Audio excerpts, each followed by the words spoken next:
Thank you, Lord Jesus. Hallelujah. स्तुति महिमा हो. Thank you, Father. Thank you, Lord. स्तुति महिमा हो. स्तुति प्रशंसा हो. Thank you, Lord Jesus.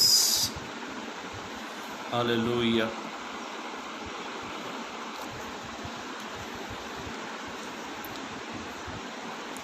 एक 2 मिनट थोड़ा समय लेंगे ताकि लोग जुड़ जाए, ताकि फिर प्रभु के वचन को लेकर हम आगे की ओर बढ़ेंगे. Thank you Lord Jesus. महिमा.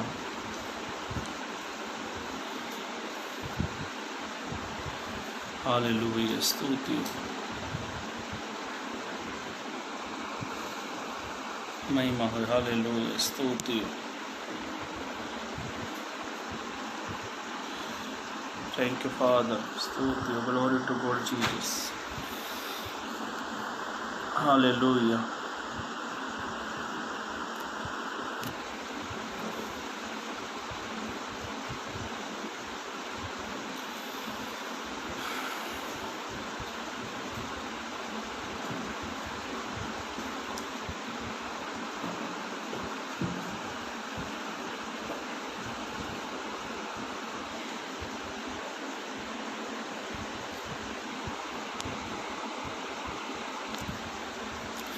चलेंगे. मैं अमन दुग्गल एक बार सभी को प्रभु यीशु मसीह के नाम में शालोम. परमेश्वर आप सबको आशीषित करे और उस खुदा का मैं दिल से धन्यवाद देता हूं जिसने आज का दिन हमें एक बार और दिया. तो सारी महिमा सारा जलाल मैं खुदावन को देता हूं. वो आदर स्तुति के योग्य ईश्वर है. मेरे भाइयों मेरी बहनों, मैंने एक विषय डाला था, शैतान से कैसे लड़े, विपत्ति से कैसे लड़े, शैतान से हमें किस प्रकार से लड़ना चाहिए, उसके बारे में हम लोग वचनों से कुछ देखेंगे. यीशु मसीह ने उद्धार पाकर बपतिस्मा लेकर यीशु मसीह ने जब 40 दिन और 40 रात यीशु मसीह ने उपवास किया. उपवास करने के बाद में जब यीशु को भूख लगी तो ऐसा लिखा है, परखने वाला उसके पास में आया. मतलब उद्धारता के बाद यीशु मसीह के जीवन में, उद्धार पाने के बाद यीशु मसीह के जीवन में जो तकलीफ, जो समस्या यीशु के जीवन में आई, उस वचनों को आज हम उस वचन से हम कुछ बातों का देखेंगे. और उसके बाद में यीशु ने किस प्रकार से शैतान को हराया और यीशु ने शैतान को हराकर यीशु ने शैतान पर जय प्राप्त की. मेरे भाइयों मेरी बहनों, ध्यान से सुनना. बाइबल ऐसे बताती है कि जब हमारे सामने जब विपत्ति या कुछ प्रॉब्लम्स आती है तो हमें किस प्रकार से उसका सामना करना चाहिए, किस प्रकार से. यीशु के पास जब विपत्ति आई, समस्या आई, प्रॉब्लम्स आई, तो यीशु ने किस प्रकार से उसका सामना किया, वो हम उस बातों को देखेंगे. जब आपके मेरे जीवन में उद्धार पाने के बाद कुछ विपत्ति आती है, कुछ समस्या आती है, समस्या आएगी, ये इसमें कोई शक नहीं है. समस्या आती रहेगी, वो कभी नहीं कम होने वाली. पर हमें उस समस्या से कैसे लड़ना है, किस प्रकार से हमें उस समस्या के ऊपर विजय प्राप्त करनी है, उसके बारे में हम लोग कुछ बातों को देखेंगे. ज़्यादा समय ना लेते हुए मैं आपको घटना बता देता हूँ. मत्ती रचित सुसमाचार, यीशु की जो ये घटना है, ये घटना हमें 2 जगह मिलती है, मत्ती रचित सुसमाचार में और लूका रचित सुसमाचार में. मत्ती रचित में और लूका रचित सुसमाचार में जो गॉस्पल की जो 4 किताबें हैं, उन 2 किताबों में यीशु मसीह के इस परीक्षा के बारे में लिखा गया है. मरकुस में नहीं है. मरकुस में सिर्फ इतना लिखा गया है कि यीशु को जब जंगल में लेकर गए. बाकी जो पूरी जो घटना है मत्ती और लूका में लिखा है. तो बाइबल ऐसे बताती है यीशु की 3 परीक्षा हुई, जिसमें यीशु ने उन परीक्षा जब हुई, यीशु के उद्धार पाने के बाद एक व्यक्ति के जीवन में समस्या, उद्धार जब उसके जीवन में आ जाता है, उद्धार पाने के बाद उसके जीवन में कितनी समस्या आती है, कितनी प्रॉब्लम्स उसके जीवन में आती है, उसके बारे में हम लोग देखेंगे। मैंने मेरे फेसबुक पर मैंने डाला था शैतान से कैसे लड़े, और करीबन 100 लोगों ने उसको बैनर जो बनाया था, 100 लोगों ने उसको लाइक किया, उसको पसंद आया लोगों को। बैनर पसंद आने से कुछ फ़ायदा नहीं है, पर आपको वचन पर चलना है, उसके बारे में हमें सीखना है। तो मत्ती रचित सुसमाचार की जो घटना बहुत बड़ी है, उसको मैं आपको सामने रख देता हूँ। काफ़ी बड़ा उसमें चैप्टर है, वो 10 पद उसमें। तो ऐसा लिखा, तब आत्मा यीशु को जंगल में ले गई और उसकी परीक्षा हुई। यीशु ने 40 दिन और 40 रात कुछ नहीं खाया था। ये मत्ती रचित सुसमाचार 4 अध्याय में। तो उसके बाद में ये शैतान उसके पास में आता है, उसको कहता है ये पत्थर ले रोटी बन जाए। तब यीशु उससे कहते हैं, ये लिखा है, यीशु ने उसको उत्तर दिया, लिखा है मनुष्य केवल रोटी से नहीं, परमेश्वर के मुख से जो वचन निकलता है उससे वो जीवित रहता है। उसके बाद में फिर वो यीशु को एक बड़े गुम्मट पे लेकर गया, एक बड़े स्थान पर लेकर गया। उसके बाद में यीशु ने वहाँ भी उस परीक्षा से यीशु ने कहा, वो कहता शैतान तू इस गुम्मट से नीचे गिरा, ले लिखा है तेरा परमेश्वर तुझे हाथों हाथों में उठा लेगा। तो यीशु उसको कहते हैं, ये भी लिखा है कि तू अपने प्रभु परमेश्वर की परीक्षा ना लेना। और उसके बाद 10 पद में ऐसा लिखा, तब शैतान उसके पास से चला गया और स्वर्गदूत उसकी सेवा टहल करने के लिए आ गई। ये घटना वहाँ पर है। इस घटना में यीशु की 3 परीक्षा हुई। मेरे भाइयों मेरी बहनों, यीशु ने शैतान को किस तरीके से यीशु ने शैतान को हराया, किस तरीके से यीशु ने शैतान से लड़ाई को जीत लिया। आपके मेरे जीवन में जब शैतान समस्याओं को लेकर आता है, मुसीबतों को लेकर आता है, तो हमें किस प्रकार से उस लड़ाई को, उस समस्या को हमें जीतना है। लड़ाई कैसे लड़ी जाती है? लड़ाई 2 लोगों के बीच में होती है, एक जीतता है, एक हारता है। हमारे जीवन में हम लोग इसीलिए हार जाते हैं कि हम शैतान को अवसर देते हैं, शैतान को मौका देते हैं आप हमारे जीवन में और अटैक कर। किस प्रकार से? यीशु के जीवन में शैतान आया और शैतान ने उससे हमला किया, पर यीशु ने उसको जीत लिया, वो लड़ाई को जीता वचनों से। बाइबल में ऐसा लिखा है, पहला पतरस यदि 5 अध्याय का 8 पद आप पढ़ते तो वहाँ पे ऐसा लिखा है, सचेत रहो और चौकस रहो ताकि तुम्हारा विरोधी शैतान इस खोज में रहता है, जिस किसी को वो खोज में रहता है, जो उसे मिल जाए उसको वो फाड़ खाए। देखो शैतान क्या होता है, प्रत्येक दिन इंसानों को ढूंढता है। वो ऐसे कमज़ोरों को ढूंढता है जो विश्वास में कमज़ोर है, जो वचनों में कमज़ोर है। पौलुस ऐसा कहता, तुम्हें तो समय के अनुसार तुम्हें तो गुरु हो जाना चाहिए था, और तुम तो दूध पीते बच्चे की लालसा जैसे जीवन जी रहे हो। आज हमारे पास में हम इसलिए समस्या से हार जा रहे हैं, इसलिए हम लोग प्रॉब्लम से हार जाते हैं। क्यों? हमारे पास वचनों की घटी है। वचनों की घटी होने के कारण आज का इंसान समस्या से हार जा रहा है। बाइबल में ऐसा लिखा है, जब शैतान यीशु के पास में आया, यीशु ने कोई AK-47 नहीं ली, ना कि यीशु ने किसी चीज़ का सहारा लिया, यीशु ने केवल वचनों का सहारा लिया। यीशु जानते थे, देखो शैतान वचन जानता ही है, भली बात है, आपको मालूम है, मुझे भी मालूम है, शैतान भी वचनों को जानता है, हम भी वचनों को जानते हैं। पर दोनों जन में युद्ध हुआ, दोनों में लड़ाई हुई, पर यीशु ने लड़ाई को जीत लिया। जब आप मसीह जीवन में हैं, तो इन दिनों में जब हम लॉकडाउन में अपने घरों में हैं, तो हमें वचनों से भर जाना चाहिए है। हमारा जीवन वचनों से भरा हुआ जीवन रहना चाहिए। जब शैतान हमारे जीवन में समस्या को लेकर आता है, तो हमारे पास मुंह तोड़ जवाब होना चाहिए शैतान के प्रति। पर आज क्या हो रहा है कि शैतान हमारे पर रोज अटैक करता है, रोज विपत्ति लेकर आता है, रोज हम पर हमला करता है। कभी ये समस्या, कभी वो समस्या, कभी ये बीमारी, कभी वो बीमारी, कभी ये तकलीफ, कभी वो तकलीफ, समस्या पे समस्या। हाँ, पढ़े इसका 4 पद। देखो यीशु ने शैतान को किस प्रकार से हराया। पढ़े 4 पद, मत्ती रचित सुसमाचार उसका 4 अध्याय पद 4 पढ़े। यीशु ने उत्तर दिया, बाइबल इस प्रकार से मैं कहती, यीशु ने उत्तर दिया, यीशु ने उत्तर दिया, लिखा है मनुष्य केवल रोटी ही से यीशु ने उत्तर दिया, लिखा है मनुष्य केवल रोटी से नहीं परंतु हर एक वचन से, हर एक उस वचन से जो परमेश्वर के मुख से निकलता हाँ है, जो परमेश्वर के मुख से निकलता है जीवित रहेगा। आमीन, जीवित रहेगा। देखो ये वचन जो रहता है ना, हमें जीवित करता है। वचन क्या करता है? हमारी निर्बलताओं में हमें बल देता है। जब आप निर्बल होते हैं, आप कमज़ोर होते हैं, देखो शैतान भली भांति जानता है कौन कितना वचन में बढ़ रहा है, यीशु को भी मालूम है। आप एक मसीह व्यक्ति है तो हमें वचनों का ज्ञान होना चाहिए, वचन के भंडारी होना चाहिए। हम लोग नाम के क्रिश्चियन नहीं होने चाहिए। हम हमारे नाम के सामने एक टाइटल रहता है, आई एम क्रिश्चियन, मैं क्रिश्चियन हूँ। क्रिश्चियन है हफ्ते में बाइबल उठाना, महीने में बाइबल उठाना। कुछ लोग तो उठाते ही नहीं है। कब उठाते मालूम है? जब कोई अच्छा प्रोग्राम हो, या तो ईस्टर की सभा हो, या गुड फ्राइडे हो, या यीशु का जन्म हो, उस समय में बाइबल ही आ जाते। अरे यार मैं तो क्रिश्चियन हूँ। हमें वचन की जानकारी होनी चाहिए। यीशु ने शैतान को वचन से हराया। यदि आज हम वचन में कमज़ोर है, इसीलिए शैतान हम पर अटैक करता है। हम कमज़ोर में, हम वचनों में बहुत कमज़ोर है, हम वीक है। देखो एक वीक व्यक्ति एक ताकतवर से नहीं लड़ सकता।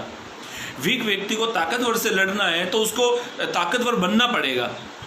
जब हम वचनों के ज्ञानवान हो जाएंगे, जो वचन की ताकत हमारे पास में रहेगी, तब हम शैतान से लड़ सकते हैं।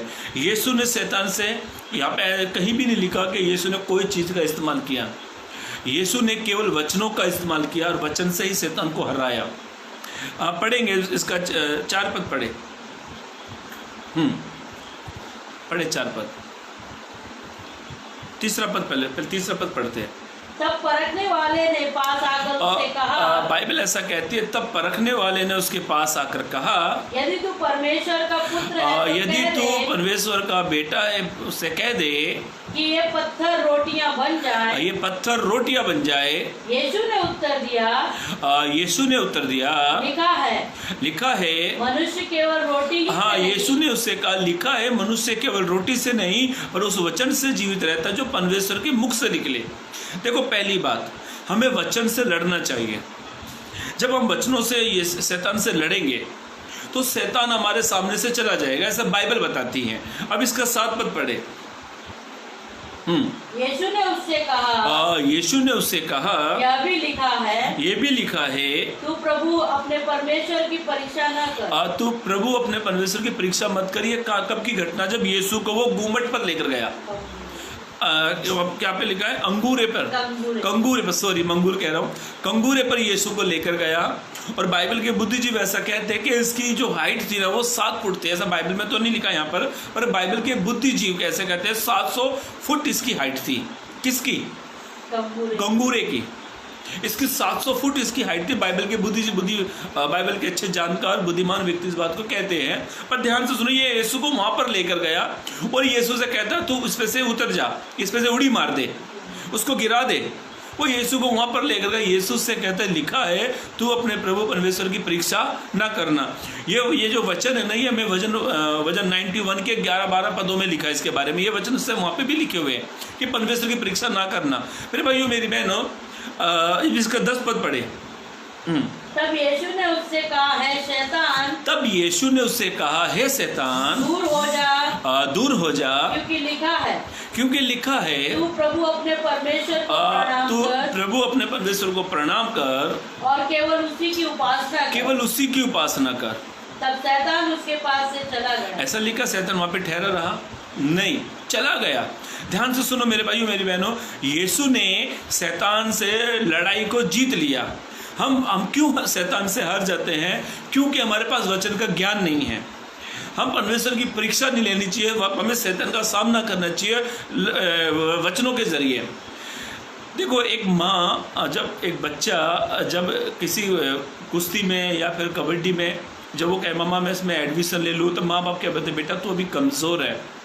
जब माँ बाप को बोलते नहीं बाबा मुझे लड़ना है, तो माँ बाप उसे वॉर्नवीटा पिला देते या अच्छी चीज़ उसको सप्लीमेंट की चीज़ देते। जब बच्चा तंदुरुस्त हो जाए तो माँ बाप को भली भांति मालूम है ये मेरा बच्चा ये जो लड़ाई जो लड़ेगा, कुश्ती जो लड़ेगा, इसमें जीत जाएगा, क्योंकि माँ बाप उसे कम तगड़ा कर देते शरीर में। परमेश्वर भी चाहता कि मेरे बच्चे मेरे बच्चे वचनों में जानकार होना चाहिए। पौलुस कहता तुम तो समय के अनुसार गुरु हो जाने चाहिए थे। ध्यान से सुनो मेरे भाइयों मेरी बहनों, ये यीशु की कहानी थी। यीशु ने किस प्रकार से शैतान को हराया, किस प्रकार से यीशु ने शैतान को हरा दिया, शैतान उसके पास से चला गया। और बाइबल में ऐसा लिखा है, इफिसियों की किताब में ऐसा लिखा, परमेश्वर के सारे हथियार बांध लो। इफिसियों की किताब उसका 6 के 11 पद में ऐसा लिखा है, परमेश्वर के सारे हथियार तुम बांध लो ताकि तुम शैतान का सामना करो। हथियार क्या है? वचन। हमें परमेश्वर के वचन जानकारी हमारे पास होनी चाहिए। जब हम शैतान का सामना करें तो शैतान हमारे पास से चला जाना चाहिए। आज के मसीह व्यक्ति के पास में वचनों की घटी है, वो वचन जानते ही नहीं है, इसीलिए वो रोज आके अपनी समस्या को पासवान को बोलते, पासवान हमारे पास ये समस्या, पासवान हमारे पास ये समस्या है। और यीशु उनको कहते होंगे यार सुरक्षित बैठे बैठे इनकी समस्या कभी खत्म ही नहीं होने वाली है। और नाम के हमारा टाइटल लग जाता है, I am Christian, John, Peter, Michael, cycle, ये हमारे नाम है। नाम से कुछ नहीं होता भाई, वचन की जानकारी। यीशु ने शैतान को वचन से हराया, वचन से लड़ाई को जीत लिया। जब हम वचन में ज्ञानवान होते हैं, हमें वचन का नॉलेज जब होती है तो हम आने वाली समस्या का सामना करते हैं। पहली बात, यीशु ने शैतान को वचनों से हराया। हमें वचन के द्वारा शैतान से लड़ना है। लाठी, चाकू, छुरी, ये गन, AK-47, ये इससे शैतान नहीं डरता। वचनों से, वचन से शैतान को हराना है। वचन की घटी होने के कारण आज का इंसान समस्याओं में है। वचन की घटी होने के कारण आज का इंसान समस्या से हार रहा है। मेरे भाइयों मेरी बहनों, पहली बात, हमें शैतान से वचनों के जरिए लड़ना चाहिए, वचन के द्वारा फाइट लड़नी चाहिए। जब हम वचनों के जरिए शैतान से लड़ते हैं, जब हम वचनों के जरिए शैतान का आमना सामना होता है, इनकाउंटर होता है, तो मेरे भाइयों मेरी बहनों, तो हम शैतान को हरा देते हैं। वचन की जानकारी, वचन के जरिए, ये घटना काफ़ी बड़ी, मुझे आपको 4 बातें बतानी है। पहली बात, यीशु ने वचन के जरिए शैतान को हराया। हमारे पास वचन की ज्ञान जानकारी होनी चाहिए। अब दूसरी बात निकालेंगे मेरे साथ, मरकुस रचित सुसमाचार उसका 9 अध्याय पद 29। मरकुस रचित सुसमाचार उसका 9 अध्याय पद 29।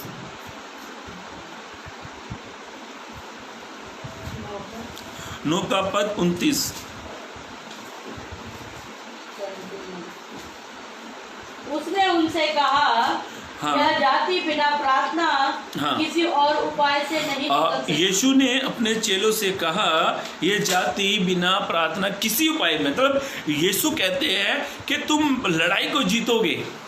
यीशु में इस प्रकार से कहते हैं, जो विपत्ति आ रही है, जो समस्या आ रही है, इसको कैसे जीता जाए, यीशु अपने चेलों को एक चाबी बताते हैं।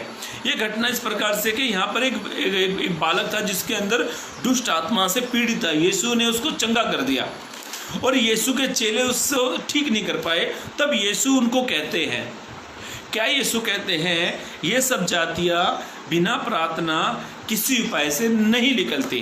देखो, समस्या को हराना है, समस्या से लड़ना है, तो हमें प्रार्थना के जरिए लड़ना होगा। जब हम प्रार्थना के जरिए, यीशु ने प्रार्थना के जरिए इस बालक को ठीक किया। यीशु अपने चेलों को भी कहते हैं कि तुम समस्या से कैसे समस्या को कैसे जीतोगे, प्रार्थना के जरिए। मेरे भाइयों मेरी बहनों, ध्यान से सुनो, प्रार्थना के जरिए यीशु ने कहा कि ये सब जातियाँ बिना प्रार्थना से नहीं जाती। ये बात सच है। ना ताकत से, ना बल से, ना समझ से, किसी चीज़ से नहीं होता। जो कुछ होता है वो प्रार्थना के जरिए होता है। और याकूब की किताब में ऐसा लिखा है, धर्मी जन की प्रार्थना बड़ी प्रभावशाली होती है। जब आप प्रार्थना करते हैं तो हर एक समस्या से आप जीत सकते हैं। आज का इंसान क्यों हार रहा है? क्योंकि वो प्रार्थना ही नहीं करता है। प्रार्थना में कमज़ोर है, वीक है, वो शून्य है, दूसरों को अपना बोझ देते हैं। अरे भाई मेरे लिए प्रार्थना करना, अरे मेरे लिए प्रार्थना करना, अरे भाई तू कब करेगा प्रार्थना। ध्यान से सुनो मेरे भाइयों मेरी बहनों, यीशु ने अपने चेलों को कहा, ये सब जातियाँ किसी उपाय से नहीं जा सकती, सिर्फ प्रार्थना एक जरिया है। प्रार्थना के जरिए ये समस्या जा सकती है, प्रार्थना के जरिए ये समस्या दूर हो सकती है। और प्रार्थना के जरिए यीशु ने अपने चेलों को कहा, जब तुम प्रार्थना करोगे तो तुम आने वाली समस्या को जीत लोगे, उनसे तुम समस्या से तुम लड़ोगे तो तुम जीत जाओगे। चेले ये समस्या से हार गए थे यहाँ पर, ये पूरी घटना में चेले हार गए थे। तब यीशु आए, यीशु ने उस बालक के लिए प्रार्थना की, बालक चंगा हो गया। तब यीशु के चेले उससे आगे कहते हैं कि हम इसे क्यों नहीं निकाल पाए। ये सवाल हमारा भी है, हम क्यों समस्या से हार जा रहे हैं? क्योंकि हम प्रार्थना ही नहीं करते। पहली बात, प्रार्थना के जरिए, वचनों के जरिए शैतान से लड़ना है, विपत्ति से वचनों के जरिए लड़ना है। दूसरी बात, प्रार्थना के द्वारा शैतान से हमें समस्या से लड़ना है। आज मसीहों में क्या हो रहा है कि प्रार्थना नहीं होती है। आज मसीहों में क्या दिक्कत हो रही है, क्या प्रॉब्लम हो रही है? प्रार्थना नहीं हो रही चाहिए। अरे धन्यवाद दो उस खुदा का जो लॉकडाउन लगा हुआ है, टाइम ही टाइम है, प्रार्थना करने का समय ही समय है। पहले का बहाना चलता जा रहा है, यार समय ही नहीं है मेरे पास, 8 बजे की शिफ्ट है, 7 बजे की शिफ्ट है, 4 बजे की शिफ्ट है, ये मेरी ड्यूटी का टाइमिंग है। ओ यार, ओ माय गॉड, मेरे से टाइम ही नहीं है। उसके बाद आप क्या कर रहे हो भाई? प्रार्थना में करो। जो प्रार्थना से होगा ना, वो किसी से नहीं होता है। जब हम प्रार्थना करते हैं, जब हम समस्या का सामना करते हैं, तो परमेश्वर का वचन ऐसा कहता है, यीशु ने अपने चेलों से कहा, ये सब जातियाँ बिना प्रार्थना के नहीं जा सकती। आप चाहते कि आपके जीवन से समस्या दूर हो जाए, तो प्रार्थना के जरिए लड़ो। प्रार्थना के जरिए लड़ो। जब आप लड़ोगे तब प्रभु आपको विजय करेगा। जब आप लड़ोगे, प्रभु आपको समस्या विजय करेगा। मुझे याद आती है घटना, एक कहानी, मेरे पास्टर ने मुझे बताई थी वो कहानी। एक बार शैतान ज़मीन पर उतर आया, कि वो ज़मीन पर भी आता है तो काम हो रहा है। एक बार शैतान ज़मीन पर उतर आया और शैतान ने बोला, यार चलो मैं अपना वैभव देख कर आऊँ, अपना काम देख कर आऊँ, कितना विशाल फैला हुआ मेरा काम, उसे मैं देख कर आता हूँ। ये शैतान घूमा और घूमने के बाद में ये शैतान एक बियर बार के जगह पर गया। और जब बियर बार की जगह पर शैतान गया तो बियर बार के सामने बहुत सारे शैतान खड़े, बहुत सारे। इसने उनसे कहा, अरे हेलो हाउ आर यू, अपने उन दोस्तों से मिला। उसके बाद में ये एक गंदे स्थान पर गया, वहाँ पे भी बहुत सारे शैतान। जैसा ये करता गया, शैतानों की संख्या बढ़ती, ये बड़ा खुश हो गया। अरे मेरा काम तो फैलता जा रहा। चलते 99 शैतान एक जगह पर खड़े हुए। और ये बड़ा देख कर है बोला, सब जगह मैंने देखा 2 या 3 यहाँ पे इतने सारे शैतान। ये शैतानों का जो लीडर था, ये कहने लगा, अरे यार यहाँ तो कुछ बड़ा काम हो रहा है। क्या हो रहा है? बड़ा काम हो रहा है। जब पब्लिक जमा रहते हैं, क्या सोचते हैं? लगता कुछ तो घटना घटी है, कुछ तो हो रहा है यहाँ पर, इतने सारे पब्लिक हो रही है। ये शैतान उनसे कहने लगा, अरे हेलो हाउ आर यू, उनसे बात करने लगा। तो ये जो 99 शैतान है, ये उनसे कहने लगे, अरे हमारा बॉस आ गया, लीडर आ गया। अरे अब तो बॉस आ गया ना, तो समझ ले बॉस आ गया तो सब कुछ हो जाएगा। अरे बॉस आ गया, हमारा मेन मुख्य आदमी आ गया, अरे इसके बगैर तो कुछ नहीं हो सकता, चलो ये अरे आ जाओ। बोला क्या हो गया? ये कहने लगे, जो उसके 99 शैतान थे वो कहने लगे अपने बॉस को, लीडर को, बोले कहने लगे कि यहाँ पर एक 60-65 साल की बुढ़ी औरत है, 60-65 साल की बुढ़ी औरत है, जो रोज़ दुआ करती है। हम 99 शैतान मिलकर इसकी दुआ को रोक नहीं पा रहे हैं। ये भी लग गया साथ में, ये सो ताकत लगा रहे हैं, इसकी प्रार्थना रुक नहीं पा रही है। मेरे भाइयों मेरी बहनों, आप प्रार्थना करोगे ना, शैतान आपकी प्रार्थना को रोक नहीं सकता। और बाइबल में ऐसा लिखा, धर्मी जन की प्रार्थना से बहुत कुछ हो सकता है। जब एक व्यक्ति प्रार्थना करता है तो शैतान का गढ़ हिल जाता है। जब एक व्यक्ति प्रार्थना करता है तो शैतान का गढ़ तहस नहस हो जाता है। जब एक व्यक्ति प्रार्थना करता है तो शैतान के हर एक समस्या दूर हो जाती है। जब एक व्यक्ति प्रार्थना करता है तो आने वाली समस्या से लड़ के जीत जाता है। मुझे याद आती है घटना, जब पतरस गोस्पेल सुनाता था, सुसमाचार सुनाते पतरस को बंदी गृह में डाल दिया। और बाइबल ऐसा कहती है, जब पतरस को बंदी गृह में डाला तो कलीसिया को सूचना मिली, कलीसिया को पता लगा कि पतरस बंदी गृह में है।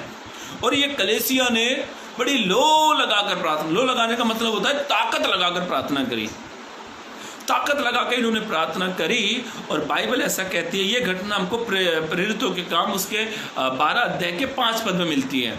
प्रेरितों के काम 12:5 में लिखे, पढ़ो प्रेरितों के काम 12:5। बंदी गृह में पतरस बंद था। बंदी गृह में पतरस, क्या लिखा है? बंदी गृह में पतरस बंद था। मेरे भाइयों मेरी बहन, हो सकता है हमारे परिवार में कुछ लोग बंदी गृह में हैं, हो सकता है हमारे परिवार में कुछ लोग गुलामी में हैं, हो सकता है हमारे कुछ लोग परेशानी में हैं, पर ध्यान से सुनो, जब आप प्रार्थना करते हो ना, तो आप प्रार्थना के द्वारा आप लड़ाई को जीत लेते हो। पढ़ो वचन को। हाँ, बंदी गृह में पतरस बंद था। बंदी गृह में पतरस बंद था, परंतु कलीसिया, बाइबल में ऐसा लिखा है, परंतु कलीसिया उसके लिए लौ लगाकर, किसके लिए लो लगाकर प्रार्थना करते? पतरस के लिए, परमेश्वर से प्रार्थना करते। वे परमेश्वर से, किससे प्रार्थना कर रहे थे? परमेश्वर से। और बाइबल ऐसा कहती है पतरस बंदी गृह में ही सड़ता गया, वो मर गया। ऐसा लिखा है? नहीं लिखा है। क्या लिखा है? आगे पढ़े। तब उसी को हाँ पढ़ो। तब हेरोदेस उसे लोगों के सामने लाने को था।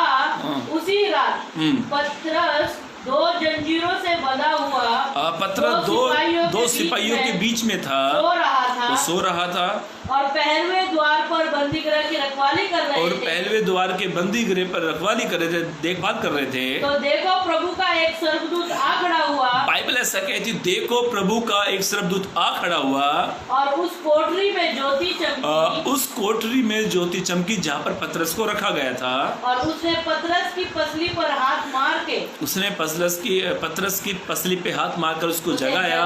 देखो, हाँ, उठ जल्दी कर। हाँ, और उसके हाथों से जंजीरें खुलकर गिर पड़ी। उसके हाथों से जंजीरें खुलकर गिर पड़ी। तब स्वर्गदूत ने उससे कहा, कमर बांध और अपने जूते पहन ले। हाँ, उसने वैसा ही किया। उसने वैसा किया। फिर उसने उसे कहा, अपना वस्त्र पहनकर मेरे पीछे हो ले। हाँ, ऐसा लिखा है। कलीसिया ने लो लगाकर प्रार्थना, कलीसिया लड़ाई कर रहे थे पतरस की रिहाई के लिए। मेरे भाइयों मेरी बहनों, पतरस की रिहाई के लिए कलीसिया लो लगाकर लड़ाई कर रही थी।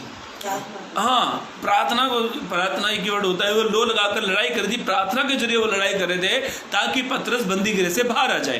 मेरे भाइयों मेरी बहनों, एक मसीह व्यक्ति की प्रार्थना ऐसी होनी चाहिए, जो वो प्रार्थना के जरिए लड़ाई करे तो वो उस लड़ाई को जीतना चाहिए। कलीसिया ने लो लगाकर प्रार्थना करी और बाइबल में ऐसा लिखा है कि यीशु के कुछ चेले गए और जाके पतरस के बंधन खोल दिए। ऐसा लिखा है? नहीं लिखा है। स्वर्गदूत वहां पर आए और पतरस के बंधन खोल दिए। मेरे भाइयों मेरी बहनों, प्रार्थना, पहले दूसरी बात, प्रार्थना के द्वारा लड़ाई को जीतना है, शैतान को हराना है। और विषय क्या है? शैतान से कैसे लड़े। पहली बात वचन के द्वारा, दूसरी बात प्रार्थना के द्वारा। देखो, प्रार्थना जो होती है ना, ये जो होती है ना, सीधा परमेश्वर से हमारा कांटेक्ट होता है।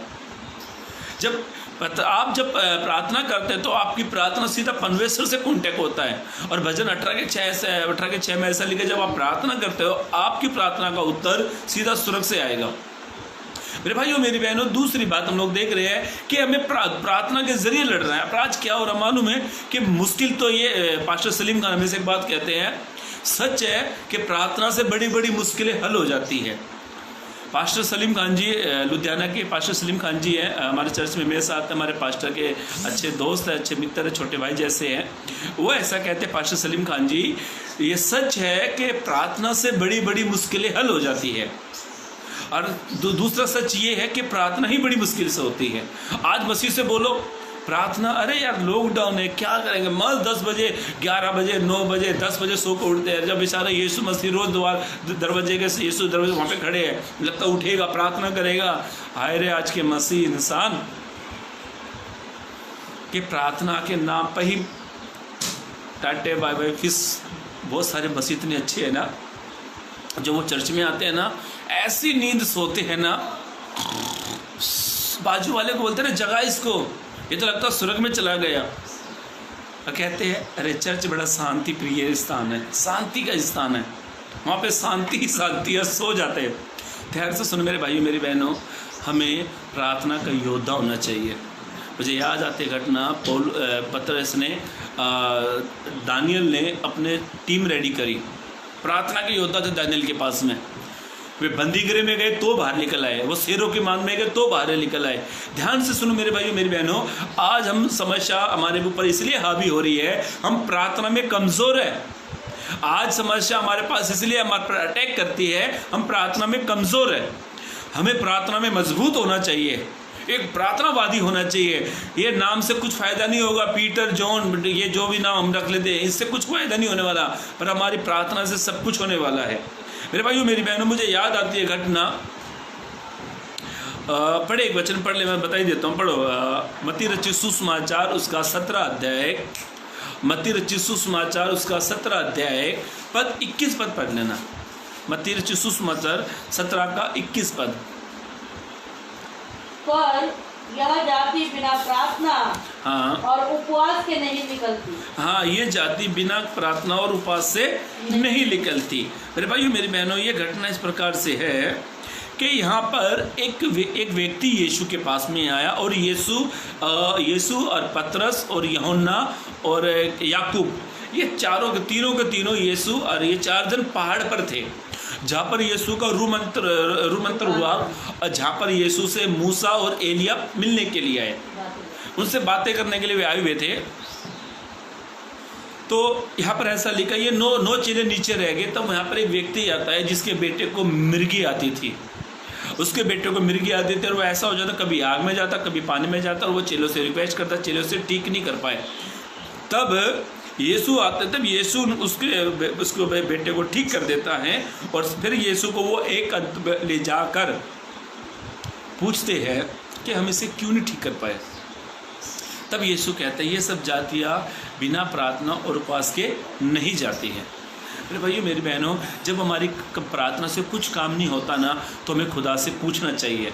जब हम अपने विश्वास में वीक होते हैं ना, तो हमें अपने विश्वास को देखना चाहिए। यहाँ पे ऐसा लिखा है इनके विश्वास की घटी के कारण,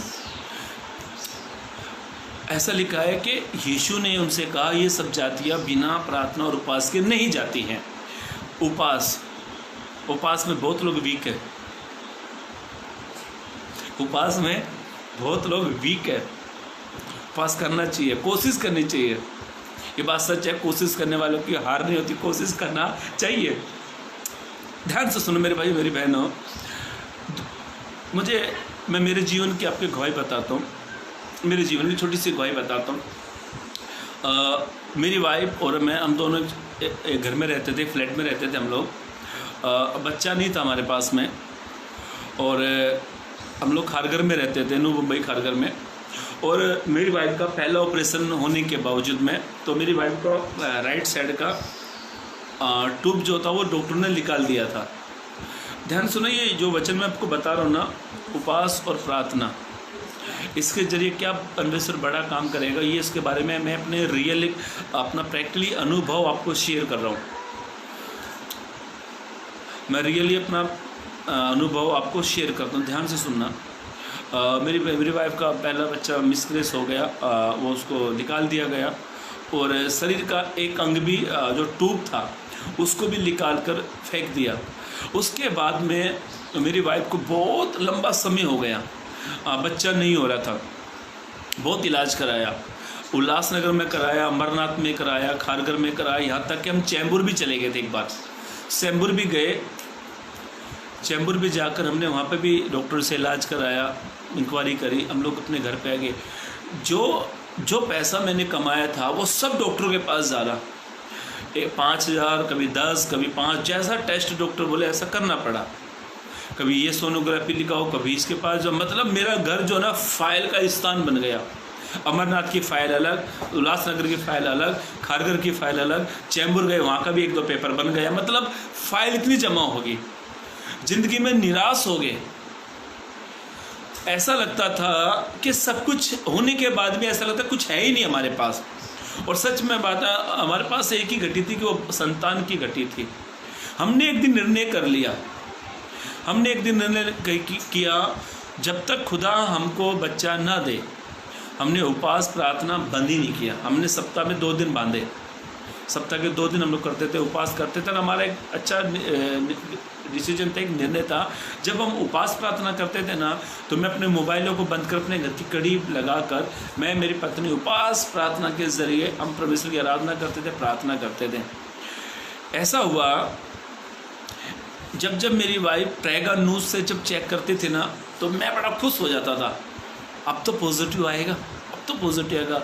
जब वो मेरे को मैं पूछता कुछ है तो बोलती नहीं है, तभी निराश। मुझे ऐसा लगता है ये प्रेगानुज हमने उन दिनों में बहुत महंगा कर दिया था। मैं रोज़ महीने में जाकर रोज़ एक प्रेगानुज चेक कर रिजल्ट नो। एक दिन जब हमने उपास प्रार्थना करना चालू किया और हमने खुदा से कहा खुदा आप हमें दे संतान दे खुदा, हमने उपास और प्रार्थना दोनों काम किए और उपास और प्रार्थना हमने दोनों काम किए और प्रभु का ऐसा हुआ कि 2 हफ्ते, देखो 4 साल कुछ हमें 4 साल लगभग हो गए थे, बच्चे नहीं था हमारे पास, राइट साइड का टूप नहीं था और लेफ्ट साइड का काम नहीं कर रहा था। डॉक्टर ने कहा कि 99% नहीं होगा क्योंकि अंडे की जो मात्रा है वो दिन पे दिन कम होती जा रही है, नहीं होगा। हमने सोचा एक बार अनाथ आश्रम से बच्चा गोद ले ले या फिर बेबी टूब करा ले, बहुत प्रयत्न किया, कुछ रिजल्ट नहीं आया। जब हमने मेरी वाइफ ने सिर्फ 2 हफ्ते हुए थे, सिर्फ 2 हफ्ते हुए थे उपास प्रार्थना करके खुदा का अच्छा रिजल्ट आया। फिर जब मेरी वाइफ प्रेग्नेंट हुई तो हमने ब्लड टेस्ट कराया और ऐसा बताते हैं डॉक्टर लोग, बच्चा जब आता है ना तो ब्लड में आ जाता है और 6-सवा महीने के बाद वो यूरिन में पता लग जाता है। और जब डॉक्टर रिपोर्ट आई, जब डॉक्टर ने कहा, जहाँ पे ये लैब में रिपोर्ट जाती थी, मेरा अच्छा दोस्त था और उसने मुझे कहा अरे अमन आने के टाइम पे पेड़ा लेकर आओ। मैं कहा पेड़ा? बोला रिपोर्ट पॉजिटिव है। इतना सुनकर मैं इतना खुश हो गया। मेरे भाई मेरी बहनों की गवाही काफ़ी बड़ी है। मैंने आपको छोटे शब्दों में मैंने बताया क्योंकि हमने एक काम किया, उपास और प्रार्थना। यीशु अपने चेलों को कह रहे हैं कि तुम आने वाली समस्या को कैसे लड़ोगे, उसका एक तरीका वो है उपास प्रार्थना। हो सकता है आपके घर में, मेरे घर में जो विपत्ति आई थी, जो आपके जीवन में जो विपत्ति आई है, समस्या है, शैतान से लड़ना है, बीमारी से लड़ना है, कर्जे से लड़ना है, समस्या से लड़ना है, तकलीफों से लड़ना है, तो प्रार्थना करो और उपास करो, प्रभु आपको जय दिलाएगा। जब एक व्यक्ति प्रार्थना करता है तो प्रभु उसको क्या करता है, उस लड़ाई में जय दिलाता है। और मेरी वाइफ प्रेग्नेंट हुई और 10 महीने में मेरा बच्चा हुआ। लोगों को 9 महीने में होता है, 10वां भी होकर 11वें की रेनी 10वां हो गया था, 10वां शायद समाप्त होने की संख्या पर आ गया था, तब मेरा बेटा हुआ और बेटा ही हुआ। पहला फल परमेश्वर ने बेटा दिया। मेरी वाइफ हमेशा कहती थी कि लड़का दे या लड़की दे, पर मेरे मन में एक विश्वास आता था कि प्रभु लड़का ही देगा और मेरा बेटा दिया परमेश्वर ने। और मेरे बेटे का नाम जोशुआ है। एक बेटा प्रभु ने दिया। ये हमने कैसे ले लिया? प्रार्थना के जरिए, उपास के जरिए। आज बड़े सब लोग कहते हैं पास्टर जी हमारे लिए उपास करो ना। मुझे उपास से याद आई, पास्टर सलीम खान एक परिवार में थे और पास्टर ने कहा चलो आओ हम उपास प्रार्थना करेंगे। उपास प्रार्थना करें पास्टर सलीम खान जी और उनकी टीम, वो बेचारे लोग उपास आके घुटनों पे अगर हालेलुया प्रभु इस घर में तेरी बरकत आ, तेरा शांति, तेरा काम इस परिवार में हो जाए, तेरा छुटकारा इस परिवार में। पास्टर सलीम खान उसकी टीम घुटनों पे आकर प्रार्थना कर रही। और जिनके घर में प्रार्थना देना मालूम है, वे किचन में जाकर समोसे खा रहे। आज का इंसान ऐसा है, अपना बोझ दूसरे को देते हैं। आप उपास करो, आप हमारे लिए प्रार्थना करो, तो भैया आप क्या करोगे? जब आप दूसरे पर अपना बोझ देते हो इसलिए आप हारते हो। आप प्रार्थना करो, उपास करो। जो सालों में नहीं होगा ना, वो उपास प्रार्थना के जरिए हो जाएगा।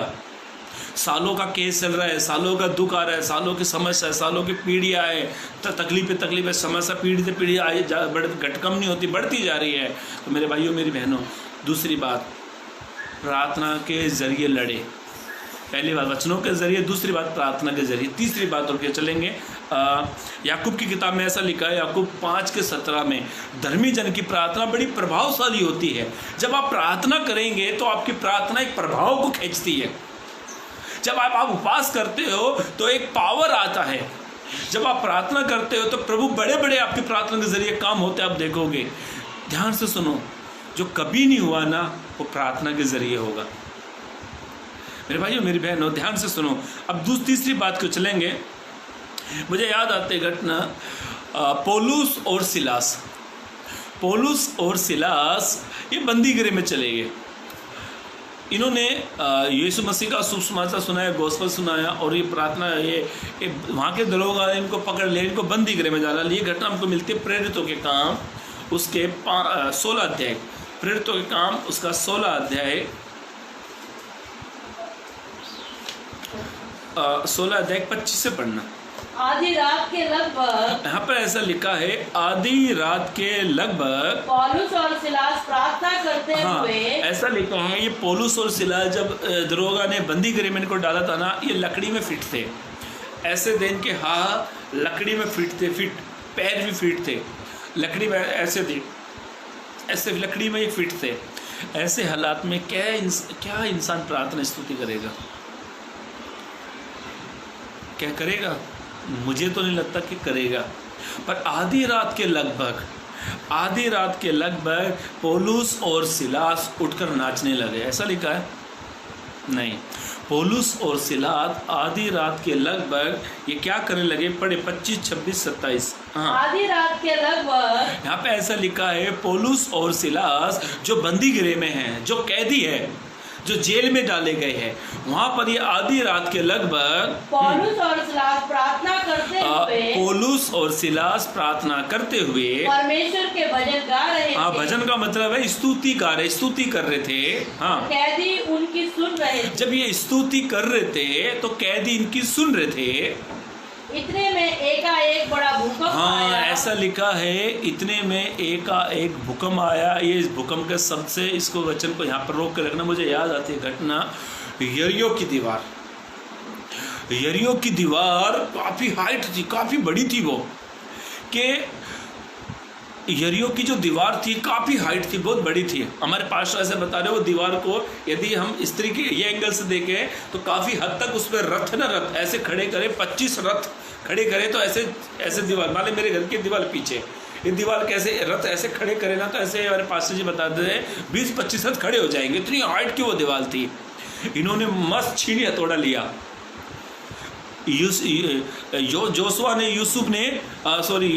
ने हथौड़ा लिया, छीनी लिया, और उसने क्रेन बुला दी, बिल्डोजर मंगा दिया, बोला तोड़ो उस दीवार को।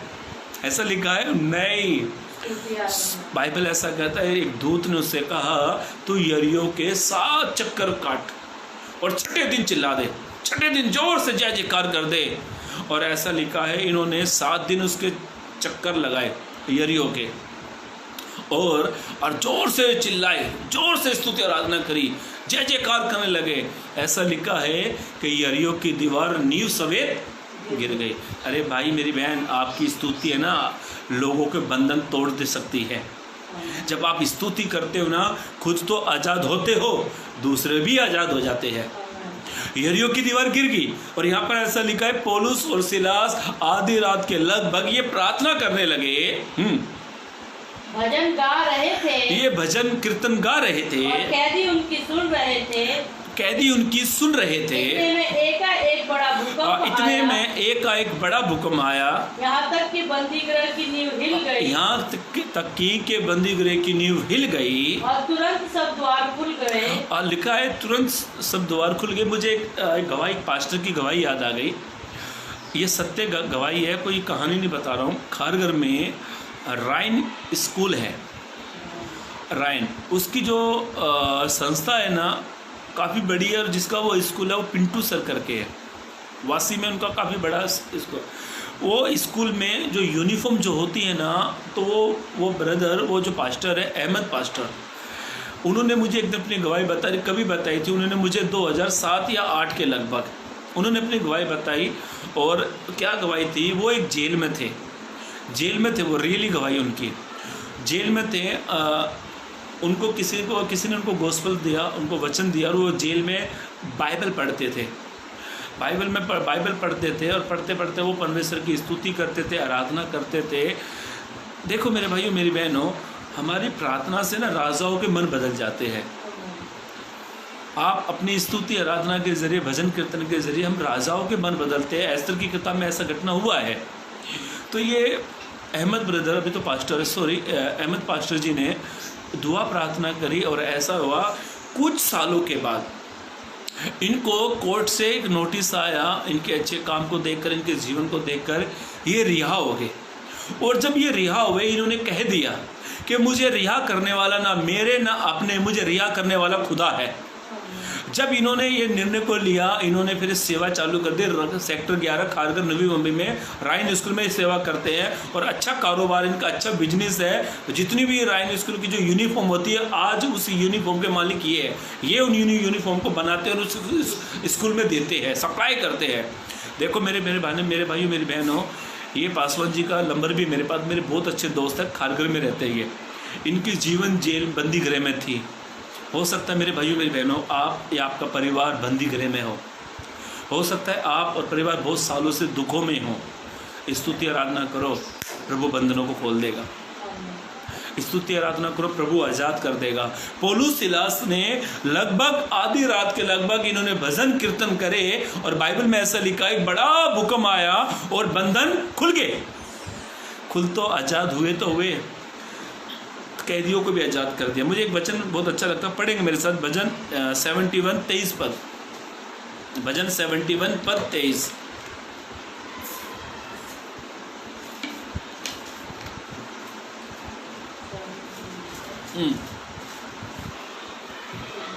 जब मैं तेरा भजन गाऊंगा तब अपने मुंह से और अपने प्राण से भी जो तूने बचा लिया है जय जयकार करूं। आमीन। जब हमारे प्राण बच जाते हैं, पौलुस के प्राण बच गए तो पौलुस सो गया, कहीं नहीं लिखा है। पौलुस ने बहुत सेवा करी मेरे भाइयों मेरी बहनों। और भजन 34 के 1 में ऐसा लिखा, निरंतर हमारे मुख से इसकी स्तुति आराधना निकलनी चाहिए। हम तो एक ही बार करते, कब मालूम है? संडे को। बाइबल में ऐसा लिखा, धर्मी जन के तंबुओं से जय जयकार की ध्वनि सुनाई देनी चाहिए निरंतर। आज हमारे पास स्तुति करने के लिए मौका ही नहीं है। क्या स्तुति करें, क्या प्रार्थना करें? आज हमारा सवाल ये है। एक अच्छा समय खुदा ने जो ये कहते हैं ना, अरे समय ही समय नहीं है, आज खुदा ने समय ही समय दे के रखा है। पढ़ो कितने बाइबल पढ़े, करो कितनी स्तुति आराधना करें, समय समय खुदा ने में दे दिया। और भजन 34 1 में ऐसा लिखा है, पढ़े भजन 34 1 और उसके बाद भजन 45 का 2। हाँ, तीसरी बात पढ़े जल्दी करो, भजन 34 1 और 145 का 2। मैं हर समय यहोवा को धन्यवाद। मेरे भाइयों मेरी बहनों, हम हर समय, एक दिन नहीं, 2 दिन नहीं, 365 दिन या 366 दिन, और मैं ऐसे कहता हूँ जब तक हम जीते तब तक हमें परमेश्वर की स्तुति आराधना करनी चाहिए। हाँ पढ़े, मैं हर समय यहोवा को धन्य कहा करूँगा। दाऊद बादशाह ऐसा कहता, मैं हर समय यहोवा को धन्य कहा करूँगा। उसकी स्तुति निरंतर वो कहता, उसकी स्तुति मेरे मुख से निरंतर निकलती रहती है। ध्यान से सुनो, पौलुस और सिलास ने क्या किया था? स्तुति करी थी, भजन कीर्तन गाए थे, उनके बंधन खुल गए। मेरे भाइयों मेरी बहनों, तीसरी लड़ाई बता रहा हूँ, स्तुति के द्वारा लड़े। पढ़े भजन 145 2 पद। भजन 145 पद। प्रतिदिन मैं तुझको क्या दिखाए? प्रतिदिन मैं तुझको धन्य कहा करूंगा। वहाँ पे ऐसा लिखा है 1 दिन या फिर 2। नहीं यार, हम तो संडे वाले मसीह है हम तो संडे वाले मसीह हैं। कुछ तो वेडनेसडे वाले होते, कुछ फ्राइडे वाले। हमने अपने दिन सिलेक्ट करके रखे। पास्टर रहेगा ना तभी चर्च में जाना चाहिए, पास्टर है तभी भी चर्च में जाओ, और प्रभु भी है उस कलीसिया में। बहुत सारे लोगों ने पास्टर को अपना फॉलोवर बना के रखा, पास्टर रहेंगे तो मैं चर्च में आता हूँ। पास्टर के पीछे चल रहे हो, मैं ये नहीं कहता मत चलो, पहले प्रभु के पीछे चलना है। पास्टर भी हमें प्रभु के पीछे चलाना सिखाता है। यहाँ पे क्या लिखा है? प्रतिदिन। हाँ, प्रतिदिन मैं तुझको धन्य कहा करूंगा। प्रतिदिन हमारे मुख से उसकी स्तुति आराधना निकलनी चाहिए, और तेरे नाम की स्तुति सदा सर्वदा। हाँ, वो कहता जब तक हम जिएंगे ना मेरे भाइयों मेरी बहनों, तब तक हमें प्रतिदिन, और जब तक जीते तब तक हमें परमेश्वर की स्तुति आराधना करनी चाहिए। ये एक हथियार है शैतान के प्रति। तीसरी बात हम देख रहे, पहली बात वचन के द्वारा लड़े, तीसरी बात, और दूसरी बात प्रार्थना के द्वारा लड़े, तीसरी बात स्तुति के द्वारा लड़े, और आखिरी बात पढ़कर हम समाप्त करेंगे। मेरे साथ निकालेंगे याकूब की पत्री। ये याकूब यीशु का भाई था, उसकी किताब है याकूब की पत्री, उसका 5 अध्याय, उसका 4 अध्याय पद 7। याकूब 4 अध्याय पद 7। इसलिए परमेश्वर के अधीन हो जाओ, इसीलिए तुम परमेश्वर के अधीन हो जाओ और शैतान का सामना करो। बाइबल ऐसा बताती है, तुम किसका सामना करो? शैतान का सामना करो। तो वह तुम्हारे पास से भाग निकलेगा। तब वो तुम्हारे पास से भाग निकलेगा। चौथी बात, हमें परमेश्वर के अधीन होकर शैतान का सामना करना चाहिए। जब हम परमेश्वर के अधीन हो जाते हैं, जब हम शैतान का सामना करते हैं, तो शैतान हमारे सामने से क्या हो जाएगा? लोग एक कहावत कहते हैं, मुझे तो उस कहावत में कभी हंसी भी आती है। लोग क्या कहते हैं, वो तो ऐसे भागेगा जैसे गधे के सर पे से सींग। अब गधे के सर पे सींग होते हैं क्या कैसी कहावत लोग कहते हैं। बोलता है क्या, मेरे से ज़्यादा बात नहीं करना था, ऐसा गायब कर दूंगा जैसे गधे के सर पे से सींग गायब। अब इससे पूछो, भैया ये गधे के सींग तूने लगाए थे जाकर? क्या कहावत है लोगों की। छोड़ो, लोगों की कहावत छोड़ो, अपने वचन पर आते, ध्यान से सुनो। चौथी बात, मैंने मेरे मैसेज का नाम डाला था शैतान से कैसे लड़े। 4 चीज़ों से शैतान से हम लड़ सकते हैं। पहली, प्रार्थना वचन के द्वारा। दूसरी, प्रार्थना के द्वारा। तीसरी, स्तुति के द्वारा। और चौथी, परमेश्वर के अधीन होकर। जब हम परमेश्वर के अधीन होकर लड़ते हैं ना, तो शैतान हमारे सामने से चला जाता। मुझे याद आती घटना, अधीन कैसे होना चाहिए परमेश्वर के। एक इंसान को कैसे परमेश्वर के अधीन होना चाहिए, उसके बारे में पौलुस एक बड़ा खूबसूरत एक वचन लिखा हुआ है। इफिसियों की किताब 5:22 पद। हाँ, इफिसियों 5:22 पढ़े।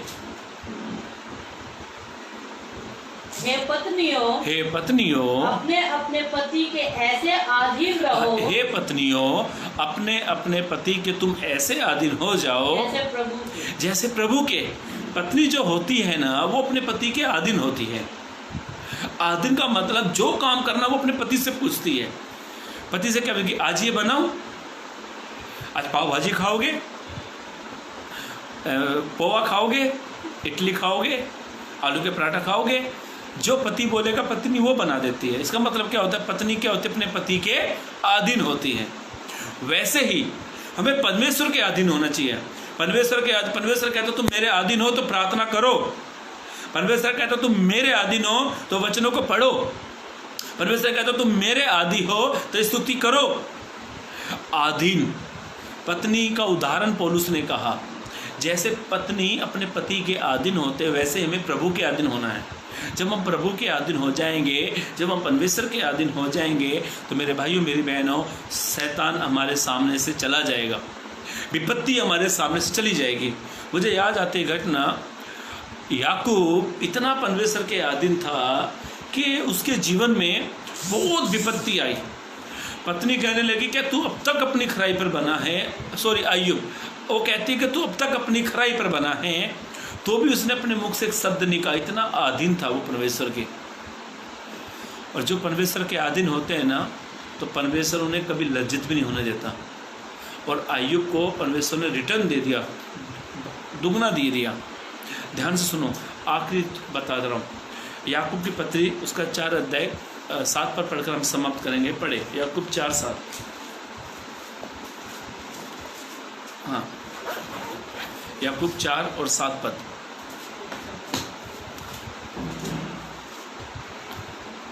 इसलिए परमेश्वर के अधीन हो जाओ। इसीलिए तुम परमेश्वर के अधीन हो जाओ और शैतान का सामना करो। और शैतान का तुम सामना करो, तो वह तुम्हारे पास से भाग निकलेगा। वो तुम्हारे पास से भाग निकलेगा। मेरे भाइयों मेरी बहनों, आप चाहते कि विपत्ति आपके जीवन से दूर हो जाए, आप चाहते कर्जा आपके जीवन से दूर हो जाए, आप चाहते हैं कि समस्या आपके जीवन से दूर हो जाए, आप चाहते हैं दुख पीड़ा हमारे जीवन से दूर हो जाए।